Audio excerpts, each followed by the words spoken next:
আজকের ভিডিওটা সন্দেশের পয়লা বৈশাখের ঠিক আগের দিনেই সে চলে এসেছিল তার দাদান বাড়ি থেকে। তো সকালবেলায় একটু পাপার সাথে ঘুরছিল সামনেটাই, এতটা রোদ্দুর আর ওকে নিয়ে ঘোরা সম্ভব হয়নি আমাদের, তাই বিকালবেলায় যথারীতি বেরিয়ে পড়তে হয়েছিল সন্দেশকে নিয়ে একটু ঘুরতে। সন্দেশের এত জামা হয়েছিল যে আমরাই ভাবছিলাম কত জামা, একটু যদি বড় হতো আমরাও মনে হয় পরে নিতাম তার জামাগুলো। তো কেকে দিয়েছে, তো তোমাদের কেকটা বলেই দিয়েছি, দেখে নাও। কিন্তু সন্দেশ সারাদিনে তো আর এত জামা পরতে পারিনি, তো এই প্রত্যেকটা জামা পরে ও ভিডিও দেবে খুব তাড়াতাড়ি আর বলবে ওকে কেমন লাগছে তোমরা।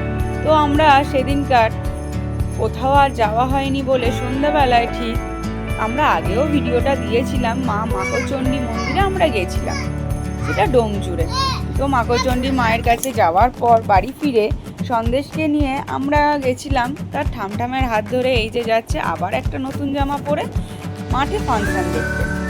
কিছুক্ষণ থাকার পর আমি সন্দেশকে নিয়ে চলে এসেছি, কারণ সে যা করছিল তোমাদের আর বলার কথা না, তার পিছনে ছুটতে গিয়ে আর গান শোনা হচ্ছিল না, তাই জন্য চলে এসেছিলাম। অনেকটা রাত্রিরে আবার আমি গেছিলাম অনুষ্কার সাথে একটু ফাংশন দেখতে। তো এইভাবেই আমাদের কেটেছিল পয়লা বৈশাখটা। তো বছরের প্রথমটা ভালোই শুরু হয়েছিল বাংলা নববর্ষের দিন। তো সবাইকে শুভ নববর্ষ।